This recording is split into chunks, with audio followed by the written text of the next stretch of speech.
Hello everybody and welcome back, and in this tutorial let us see what we can actually do in order to be able to receive and send as much data as we want. So for example, some function, or not some function, some command will actually retrieve a larger amount of bytes than the 1024 bytes. For example, some netstat command could be retrieving like 2000 bytes or something like that, so we want to actually fix it so it can receive any amount that the command output is.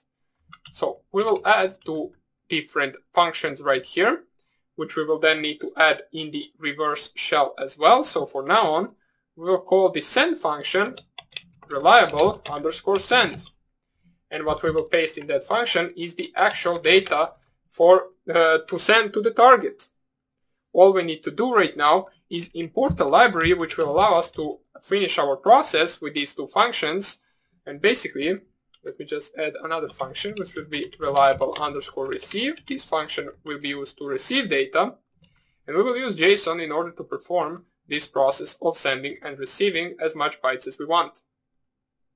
So in order to send the data, we need to create some variable which we can call JSON_data.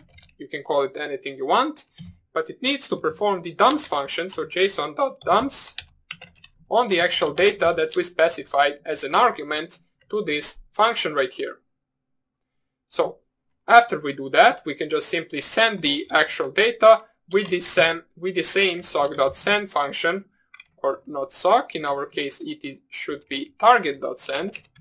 Since we specified the target to be the actual socket object for the target machine, we need to target.send, and what we are sending is the JSON data. So this is the actual entire sending function, and we will be using this reliable send function to send any data from now on.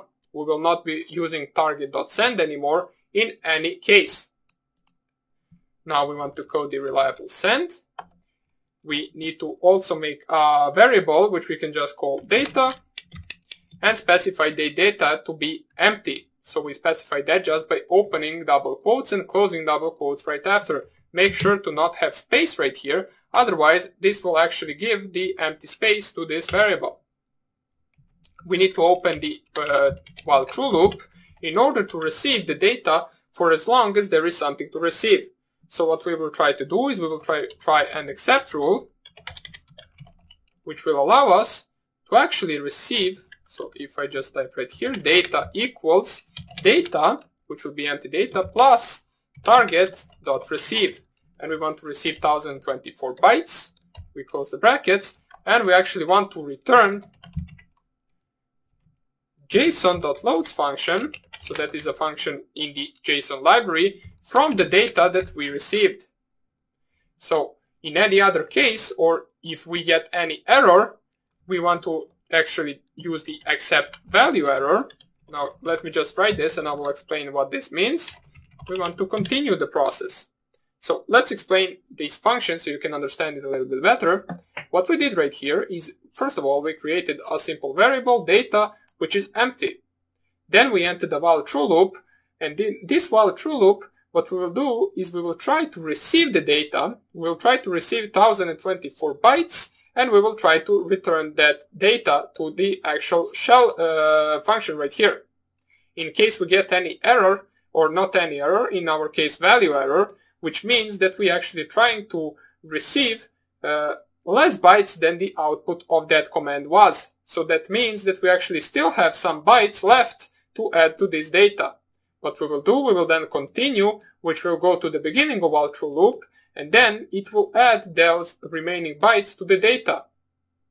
And it will perform all of this until the entire data has been sent and stored in this data variable. Then we can return the data variable and print the output of that command.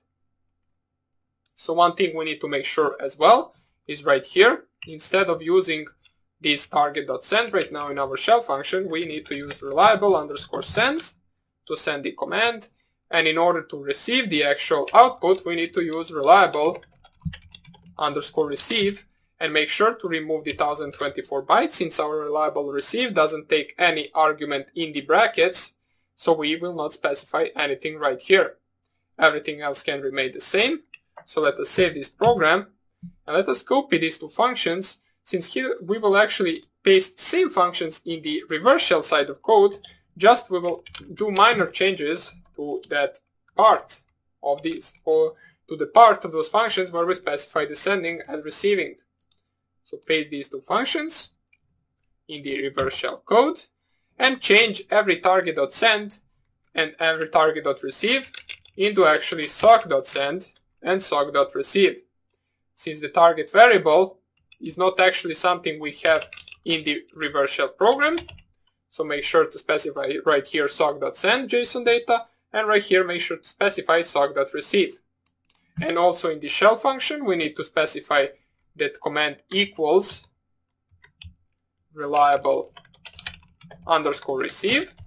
We want to receive data with this function, and we want to actually, let me just see, send the result with the reliable send. So right now, if we coded everything successfully without any error, we should be able to send and retrieve any amount of data that the user or that the target sends back to us. So let us save this. Now let's test our program to see if it works. Let me just put this down here. Run the server. We are listening for incoming connections. Then run the reverse shell. Let's execute ls. Global name JSON is not defined. Okay, so in order to fix that, the reason why the global name JSON is not defined is because in our reverse shell code we forgot to import JSON library. So make sure to have imported JSON library in both server and reverse shell code. Now let us run it once again. Okay, server already, or pardon me, address already in use. We will just restart the terminal as I showed you before. Once you get that, just make sure to restart the terminal. Run the server once again. Run the reverse shell. Execute, for example, ls. It works. I have config. netstat.-nr works as well. Whoami works. So basically anything that we do now works. We will be able to receive any amount of data, and our program will not crash if the data is bigger than 1024 bytes. Let us specify Q in order to close the connection. We can see it worked perfectly, and our program is now even better than it was in the previous video. We got a fully functioning reverse shell that can only execute commands from now on, but what we will do from now is actually specify some different things that our reverse shell will be able to do, such as, for example, download files, upload files. We will try to perform the connection every certain period of time. We will also try to perform the screenshot function that will actually screenshot the target's PC.